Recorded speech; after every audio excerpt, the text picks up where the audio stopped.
my long-term review on the Tamron 28-200. Hey everyone, Kwame here. Hope you guys are doing well. It is so good to see you today. I hope it is nice weather wherever you're at and you're able to get outside and get some fresh air. So today I wanted to talk about my long-term review of this Tamron to 28-200 lens for the Sony E-mount system. I've been using it on my A7 II and A6100 for about 8 months now, and I like this lens a lot more than I thought I would. One of my favorite features about this lens is the size. Like, it is it looks big right now, but you gotta remember this is 28-200. This is a pretty good range here. So when I first started shooting and started in photography, one of my first lenses was one of these telephoto like all-in-one zoom lenses. I don't remember the exact one I had, but I thought it was really good until I got a prime lens and saw that it wasn't as good as the prime lens. And from there I was usually shooting either prime lenses or shorter telephoto lenses just because they seemed a little bit better and a little bit sharper. I've always liked Tamron lenses. I haven't really owned a bunch of them. I was using Micro Four Thirds for the last few years, so there wasn't like a lot of Tamron lenses for that system for a while. There might be a couple now, but I never used any of those. So when I got a hold of the 28-200, I was excited, but my expectations were pretty low.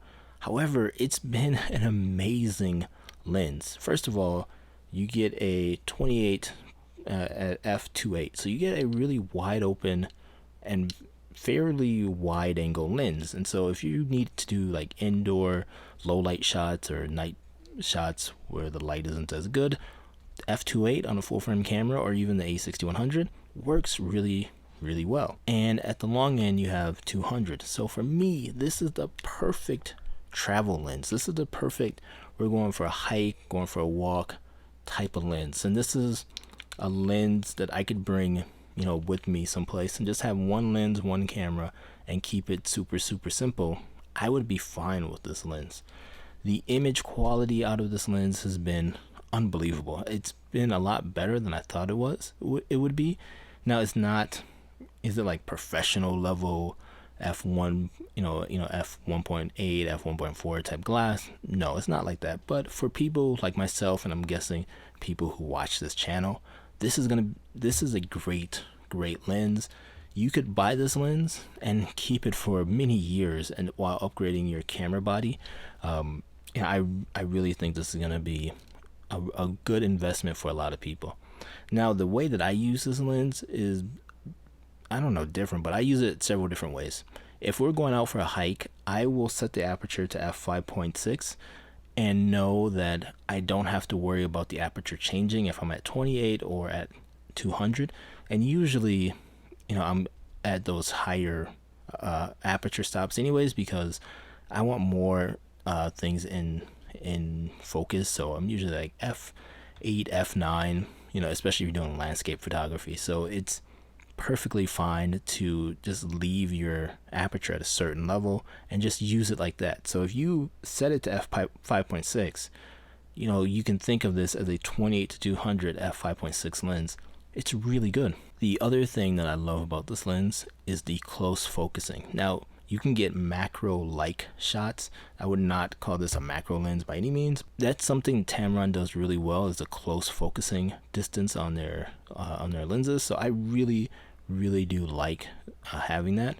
Now, because it does have an f2.8, if we are indoors and I'm going to just leave it at 28 millimeters, it has this little lock on here. So I will lock the lens in place, and now I can just walk around with a 28 millimeter f2.8 lens, and it works perfectly fine. So if you're indoors, you're out at night, something like that, you don't have to worry about the aperture changing.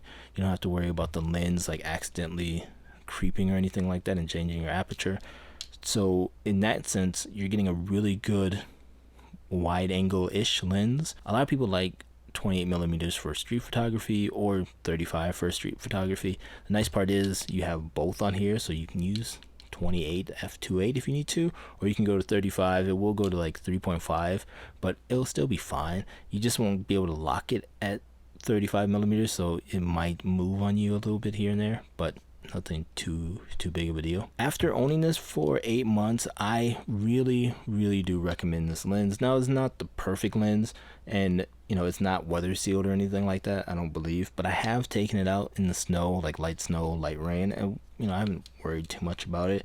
It is plastic, so it's not the greatest build quality, but it is overall a nice lens. What I really like about Tamron lenses is that they use the same filter thread. So this is a 67 millimeter filter thread.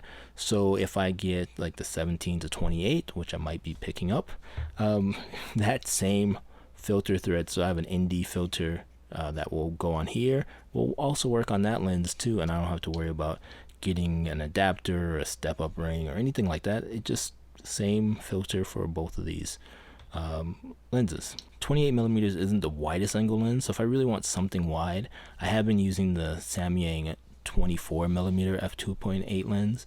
However, like I mentioned just a few minutes ago, I am going to pick up the Tamron 17 to 28 because then I can have, you know, a really wide aperture if I need to, a really wide lens, sorry, if I need to, and at a constant f2.8, that'd be great for low light stuff. But you know, really, I don't think I'll be using f2.8, you know, for, you know, the type of landscape and nature photography I would do with that lens. And what's great about both these lenses is that I can put it, like I can put either one of these lenses on the A6100 or the A7 II and know I have a, you know, wide angle lens if I need one, or a telephoto lens, and you know, they share the same ND filters and like the same filter thread and all that stuff. So I'm excited about getting that lens. Overall, I highly recommend this lens to anyone who's looking to getting like a good all-in-one travel, hiking, biking type